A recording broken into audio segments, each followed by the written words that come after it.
Bonjour à toutes et à tous, nous vous souhaitons la bienvenue sur le canal FID Flux Info Documentaire où vous trouverez une actualité en continu accompagnée d'analyses approfondies. Je m'appelle Monsieur Joël Martin, juriste et collaborateur du Dr Rubens, consultant diplomatique, écrivain et sociologue qui anime ce canal d'information internationale sur l'actualité. Aujourd'hui, nous apprêtons à explorer un thème politique récent qui fait la une des médias mainstream entre autres, l'égalité homme-femme. Ce sujet, bien que souvent clivant, revêt une importance nationale et internationale en raison de sa dimension politique, mais aussi anxiogène. Mal nommer les choses, c'est ajouter au malheur du monde. Albert Camus avait raison. Et aujourd'hui, il y a un mot que l'on prononce partout, tous les jours, sans plus jamais en comprendre le véritable sens, l'égalité. Égalité salariale, parité en politique, quotas en entreprise. En France, le dossier de l'égalité femmes-hommes est devenu un véritable cheval de bataille. Sur le papier, le principe repose sur 4 règles fondamentales. L'obligation d'égalité salariale, l'interdiction de toute discrimination à l'embauche, la parité dans le déroulement de carrière et l'équilibre au sein des conseils d'administration. C'est d'ailleurs l'idéal prôné par la Déclaration universelle des droits de l'homme. Mais dans la réalité, malgré une accumulation constante de textes de loi, le problème demeure intact. Pourquoi ? Parce que cette question ne date ni d'aujourd'hui ni de son inscription dans la Constitution de 1946. Ce n'est pas non plus une invention récente. Dès 1622, Marie de Gournay, nièce de Montaigne, publiait déjà son traité de l'égalité des hommes et des femmes. Plus tard, Condorcet en 1790, Olympe de Gouges en 1792, Victor Hugo en 1872 ou encore Léon Richer œuvreront tous pour cette même cause. Cela fait donc plus de 4 siècles que la France tourne en rond, et force est de constater qu'il n'y a pas eu d'avancée véritablement décisive.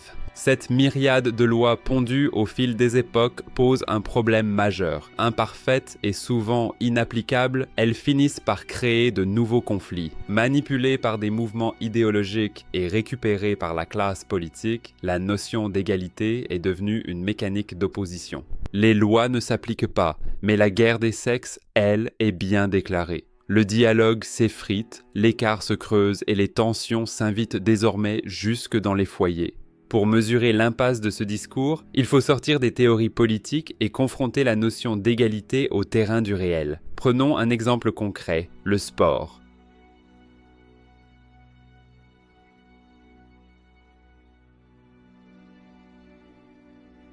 Dans le discours public, l'égalité est présentée comme un principe absolu devant s'appliquer partout. Pourtant, dans la quasi-totalité des disciplines sportives, les compétitions restent rigoureusement séparées entre hommes et femmes. Pourquoi ? Si l'égalité signifiait l'absence totale de distinction, pourquoi ne recrute-t-on pas des joueuses dans les équipes masculines de football professionnel ou des joueurs dans les équipes féminines ? La réponse est évidente, dès lors qu'on observe les sports d'impact comme le rugby, le football ou les sports de combat. En boxe, par exemple, faire affronter un homme et une femme sur un ring à catégorie égale représenterait un danger physique direct. La différence de puissance, de masse et de gabarit augmente drastiquement le risque de blessures graves. Cet exemple prouve une chose essentielle. L'égalité abstraite vient irrémédiablement se fracasser contre la réalité des corps. Vouloir plaquer un concept théorique sans tenir compte des réalités biologiques et sociétales relève de l'illusion. Tant que l'on refusera de voir ces distinctions, parler d'égalité absolue restera une posture. Il est temps que les décideurs politiques et les organisations militantes cessent d'opposer systématiquement les hommes et les femmes.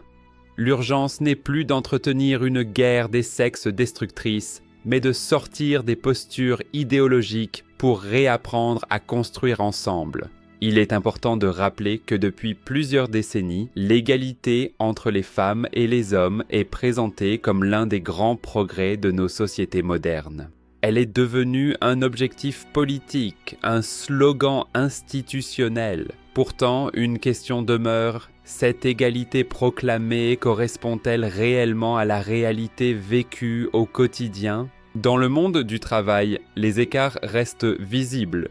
Les inégalités salariales persistent, aussi bien dans le secteur privé que dans le secteur public.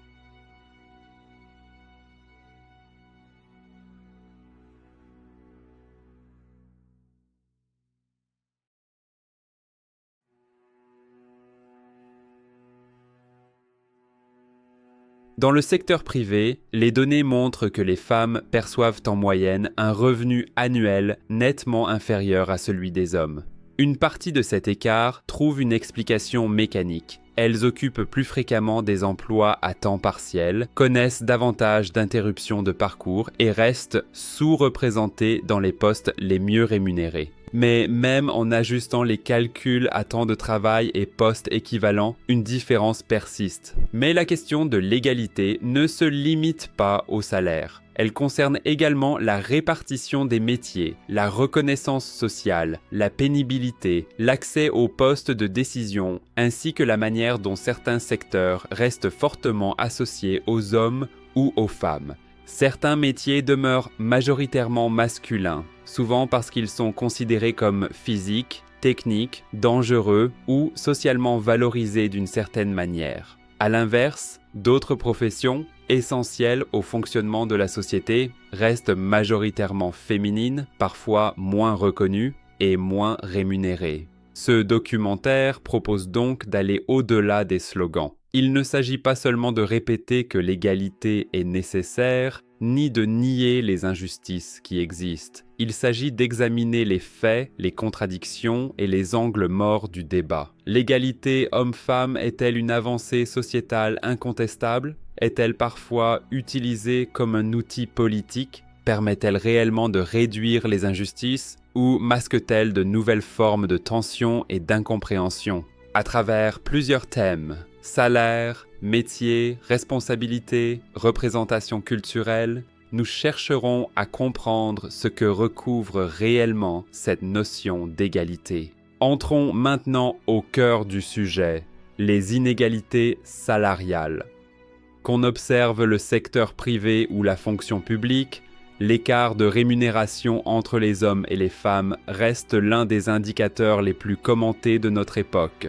Mais lorsqu'on s'éloigne des slogans et qu'on examine les chiffres dans le détail, une réalité complexe apparaît. L'inégalité salariale n'est pas un bloc uniforme. Elle est composée de plusieurs strates imbriquées liées au temps de travail, au secteur d'activité, aux responsabilités et à la progression des carrières. Mais une réalité complexe apparaît. L'inégalité salariale n'est pas un bloc uniforme. Elle est composée de plusieurs strates liées au temps de travail, au secteur et aux responsabilités. Dans le privé, les femmes occupent plus fréquemment des emplois à temps partiel et connaissent davantage d'interruptions de parcours, ce qui réduit mécaniquement le revenu annuel. Ce phénomène met en lumière ce qu'on appelle le plafond de verre.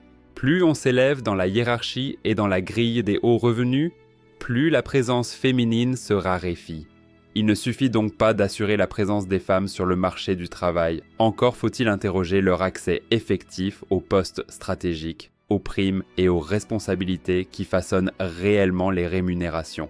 On pourrait penser que le secteur public échapperait à ce constat grâce à ces grilles indiciaires. Pourtant, les inégalités s'y invitent également de manière plus sournoise. Elles se nichent dans l'attribution des primes, les heures supplémentaires, les affectations et l'accès aux postes de direction. L'égalité formelle ne garantit pas l'égalité réelle. La maternité constitue le second point de rupture. Dans une carrière, l'arrivée d'un enfant marque fréquemment un coup de frein, congés parentaux, contraintes horaires ou réticence d'employeur. À l'inverse, la paternité a rarement le même impact sur la carrière d'un homme, prouvant que la parentalité reste perçue comme une contrainte principalement féminine.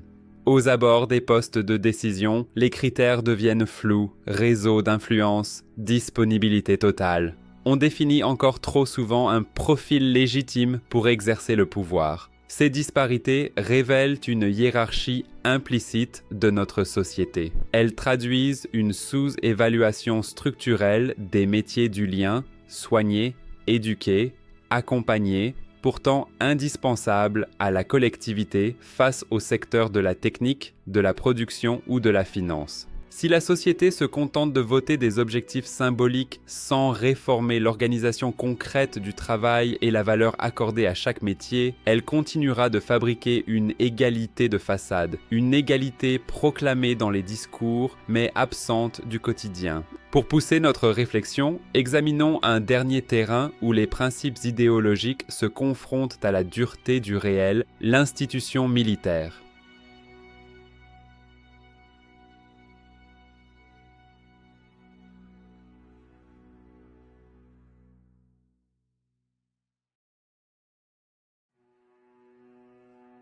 Sur le papier, les armées françaises affichent une volonté de féminisation. Les femmes peuvent s'engager et porter l'uniforme au même titre que les hommes. Pourtant, cette féminisation demeure très inégale selon les spécialités. Larges dans le soutien ou le médical, les femmes sont rares dans l'infanterie de marine ou les forces spéciales.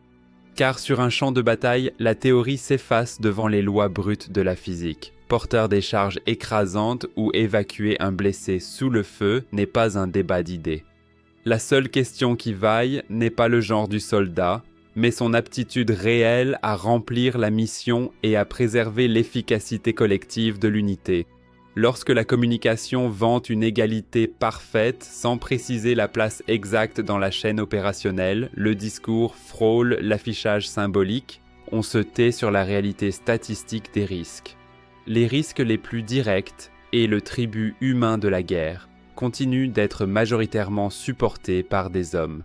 C'est une réalité inconfortable mais nécessaire à regarder. Au terme de cette enquête, une conviction s'impose. L'égalité entre les femmes et les hommes ne peut plus être réduite à un slogan électoral ni rejetée comme une chimère. Elle constitue une aspiration légitime et un pilier fondamental de notre démocratie. Mais elle devient profondément toxique lorsqu'elle se transforme en un dogme abstrait, déconnecté des faits et de la nature humaine.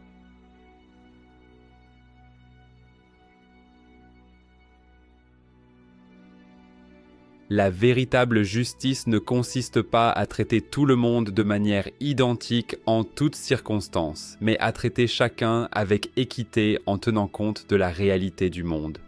Il est temps d'abandonner la guerre des sexes et les postures idéologiques. Pour construire une société apaisée, nous devons avoir le courage d'embrasser une égalité lucide, exigeante et honnête. Une égalité qui garantit la même dignité et les mêmes droits à tous, tout en ayant le bon sens de reconnaître nos complémentarités et nos réalités concrètes. Merci à toutes et à tous d'avoir suivi ce documentaire. Si ce sujet vous a touché, partagez cette vidéo, laissez un commentaire et abonnez-vous pour continuer nos réflexions ensemble. Merci.